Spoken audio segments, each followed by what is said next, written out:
Episode की शुरुआत में मिस्टर एरी हॉस्पिटल में होते हैं, जहां डॉक्टर नोआकी और उसकी मां को बता रहा होता है कि मैंने उन्हें पहले ही इन्फॉर्म करा था। उन्हें अनस्टेबल एंजीमा है। नोआकी की मॉम कहती है कि उन्होंने हमें तो कुछ नहीं बताया। फिर डॉक्टर कहता है कि वो नहीं चाहते थे कि तुम लोग परेशान हो। नोआकी कहता है ये बताओ कि मेरे फादर की कंडीशन अभी कैसी है, वो ठीक तो है? तो डॉक्टर कहता है ये माइनर अटैक था, पर मेजर भी आ सकता है, इसलिए उन्हें रेस्ट की ज़रूरत है। अगले सीन में वो रूम से बाहर आते हैं, जहाँ पे कोटोको के डैड बैठे होते हैं। वो उनसे पूछते हैं कि मिस्टर इरी कैसे हैं, तो उसकी माँ बताती है कि वो ठीक हैं, पर उनकी बीमारी काफ़ी लंबी है, पर उन्होंने किसी को बताया नहीं। डॉक्टर ने उन्हें रेस्ट के लिए कहा है। तभी यूकी कहता है कि पापा रेस्ट करेंगे तो कंपनी कौन संभालेगा। तभी नोआकी कहता है मैं संभालूंगा कंपनी। उसकी माँ कहती है कि तुमने तो कहा था कि तुमने अभी डिसाइड ही नहीं करा कि तुम्हें कंपनी ज्वाइन करनी है या नहीं। तो नोआकी कहता है पापा को अपने हार्ट की कंडीशन के बारे में पता था, इसीलिए शायद वो जल्दी में थे कि मैं कंपनी का प्रेसिडेंट बन जाऊं।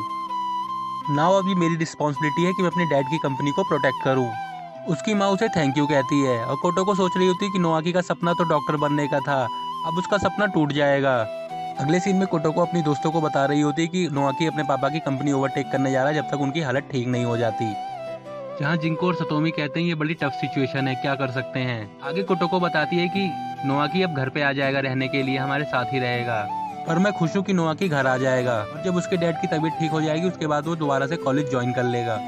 आगे कोटोको कहती है कि कुछ भी हो जाए मैं नोआकी को हमेशा सपोर्ट करूंगी। तभी किनचैन वहाँ आता है और कहता है बहुत बढ़िया कोटोको, मुझे तुमसे यही उम्मीद थी। तभी जिंको किनचैन से कहती है कि किनचैन तुम फालतू की बातें मत करो, ये सिचुएशन ऐसी बातें करने लायक नहीं है। किनचैन कहता है जिंको तुम अपना मुंह बंद रखो। और कोटोको से कहता है कोटोको ये एक फैमिली क्राइसिस है, तुम्हें अपनी फैमिली को पूरा सपोर्ट करना चाहिए। नोआकी बाहर से कितना भी स्ट्रॉन्ग दिखता है पर अंदर से वो भी टूट गया होगा अपनी फादर की कंडीशन देख के। और मेरे से कोई भी हेल्प कभी भी चाहिए तो मैं हमेशा तुम्हारे साथ हूँ। कोटोको उसे थैंक यू कहती है। फिर कोटोको वहाँ से चली जाती है। जिंको और सतोमी किनचैन से कहते हैं कि वो तो तुम्हारा दुश्मन है, तुम उसकी हेल्प क्यों कर रहे हो।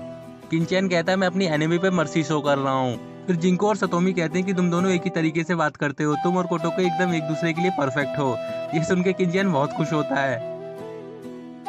अगले सीन में कोटोको ने डिनर बना रखा होता है। यूकी और नोआकी उसे खा रहे होते हैं। यूकी खाते ही कहता है मुझे नहीं खाना, ये बहुत घटिया है। नोआकी कहता है चुपचाप खाना खा लो।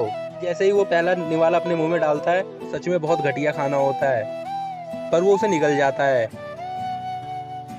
अगले सीन में कोटोको किचन में होती, तभी वहाँ नोआकी आता है। कोटोको पूछती है क्या मैं तुम्हारे लिए कॉफी बना दूं? और कॉफी बनाते टाइम वो उससे पूछती तुम तो डॉक्टर बनने वाले थे, अब तुम्हारे सपने का क्या होगा? तो नोआकी कहता है ये पहली बार नहीं, जब से मैं तुमसे मिला हूँ मेरे साथ हमेशा कुछ ना कुछ उल्टा सीधा ही हो रहा है। मैंने कभी सोचा नहीं था कि मेरे फादर भी कभी बीमार होंगे, पर इस बार इस सिचुएशन से मैं भागूंगा नहीं, मैं इसे फेस करूंगा और अपने फादर की पूरी हेल्प करूंगा। अगले सीन में नोआकी अपने फादर की कंपनी जाता है, जहाँ उसे कंपनी के काम के बारे में समझाया जाता है। फिर हमें कोटोको लंच बनाती हुई दिखाई देती है। अगले सीन में नोआकी लंच कर रहा होता है। जैसे वो अपना लंच ओपन करता है उसके लंच में कुछ ये लिखा होता है। फिर वो घर आता है। कोटोको उससे पूछती तुम पहले नहाओगे उसके बाद डिनर करोगे, पर नोआकी वहां से चुपचाप बिना कुछ बोले चला जाता है। और ऐसे ही उनकी लाइफ चलने लगती है।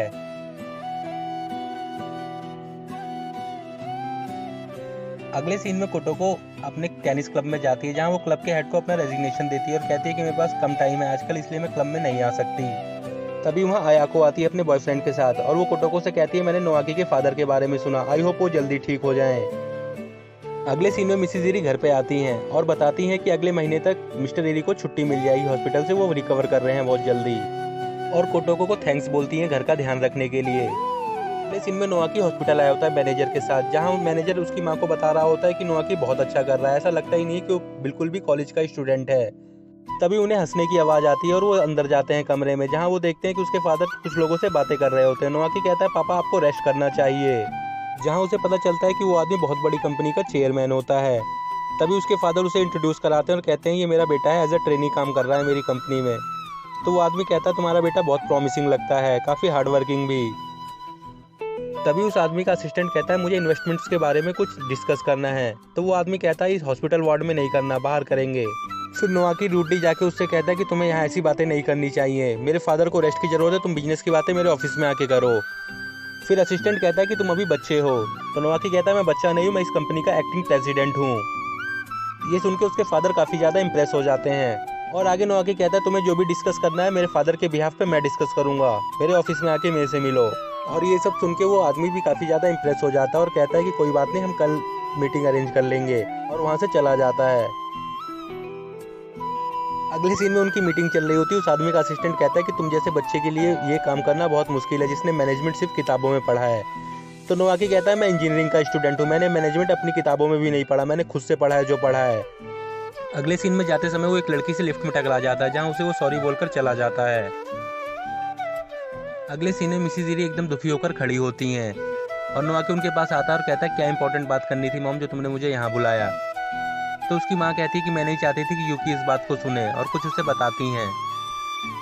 और फिर नोवाकी काफ़ी ज़्यादा दुखी होकर रोड पे वॉक करता है। अगले सीन में किंचैन कोटोको से मिलने किसी कैफ़े में आता है, जहाँ वो उसे कुछ खाने के लिए देता है और कहता है मैंने तुम्हारे लिए खुद बनाया है। कोटोको उसे थैंक यू कहती है। आगे किंचैन कहता है कि मैंने सुना है कि तुम स्कूल नहीं जा पा रही हो इतने दिनों से।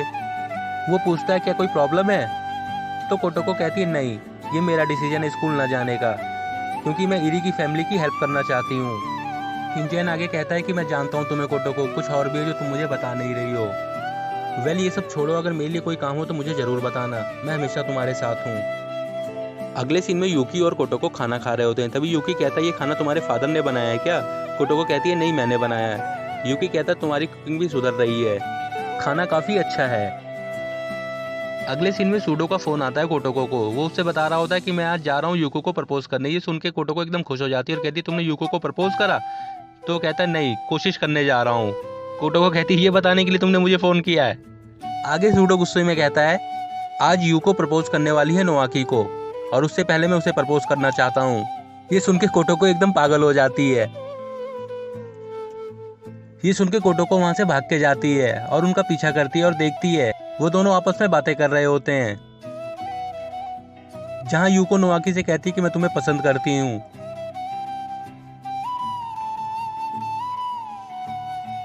फिर नोवाकी कहता है मैंने किसी और को किस किया है। यूको पूछती है किसे किस किया है। नोवाकी कहता है कोटोको को। ये सुन के कोटोको का रिएक्शन कुछ ऐसा होता है। यूको एकदम दुखी हो जाती है और कहती है कि मैं तुम्हारे फादर की हेल्थ के लिए प्रे करूंगी, जल्दी वो ठीक हो जाए, और वहाँ से चली जाती है। कोटोको सोच रही होती कि वो किस तो 1 साल पहले हुई थी। नोवाकी अभी तक उसे याद करके बैठा हुआ है। फिर नोवाकी वहाँ से जा रहा होता है और कोटोको से कहता है चलो मेरे साथ। अगले सीन में वो पार्क में बैठता है और कोटोको को बताता है कि जैसे ही फादर की सिचुएशन थोड़ी ठीक होगी उनका एक ऑपरेशन करना पड़ेगा। कोटोको पूछती है क्या वो ऑपरेशन कॉम्प्लिकेटेड होगा। नोवाकी कहता है कॉम्प्लिकेटेड हो या ना हो पर उनके हार्ट का ऑपरेशन है, इसलिए उन्हें रेस्ट तो करना ही पड़ेगा और वो काफ़ी दिनों तक काम पे नहीं आ पाएंगे। उनकी सिचुएशन एकदम बिगड़ती जा रही है। वो जानते थे अपने हार्ट की कंडीशन के बारे में, तभी वो चाहते थे कि जल्दी से जल्दी कंपनी को ज्वाइन कर लूँ। मुझे नहीं समझ में आ रहा मैं क्या करूं, अगर मैं कंपनी का सक्सेसर बन जाता हूं तो सब कुछ ठीक हो जाएगा। फिर कोटोको कहती है पर तुम्हारे ड्रीम का क्या होगा जो तुम डॉक्टर बनना चाहते थे। नोवाकी एकदम दुखी होकर कहता है पता नहीं। फिर कोटोको उसे जाकर हक करती है। अगले सीन में वो ऑफिस जा रहा होता है। कोटोको इस तरह उसे सी ऑफ करती है। अगले सीन में वो बहुत बड़ा बिजनेसमैन नोवाकी के ऑफिस आया होता है। नोवाकी कहता है थैंक्स फॉर कमिंग सर, आप अकेले क्यों आए हैं, या आप मुझे अपने ऑफिस बुला लेते। तो वो आदमी कहता है मुझे तुमसे कुछ पर्सनल डिस्कस करना है, इसलिए मैं अकेले आया हूँ। तुम तो जानते हो मेरे कितने सारे बिजनेसेस हैं। कहता है हाँ सर मैं जानता हूँ, आप बहुत बड़े आदमी हो। सर बताइए आपको क्या डिस्कस करना है मेरे से। वो आदमी कहता है शादी के बारे में डिस्कस करना है मुझे तुमसे, क्योंकि मिस्टर इरी हॉस्पिटल में मुझे वहाँ ये बात करना ऑकवर्ड लगा, इसलिए मैं तुमसे बात करना चाहता था। मेरी एक ग्रैंड डॉटर है जो तुम्हारी ही एज की है, मैं चाहता हूँ कि तुम जाकर उससे एक बार मिलो। टेक योर टाइम, मैं जानता हूँ तुम यंग हो, इतनी जल्दी आंसर नहीं कर सकते। और वहाँ से चला जाता है। फिर वो वहाँ से चला जाता है तो नोवाकी का मैनेजर उसे बताता है कि सर ये बहुत बड़े आदमी हैं, इनके बिना हमारी कंपनी कभी भी नहीं चल सकती। और एपिसोड यहीं ख़त्म हो जाता है। दोस्तों मुझे कमेंट में बताइए वो लड़की कौन है। अगर वीडियो पसंद आई हो तो please like share and subscribe to my channel. Thank you. Welcome to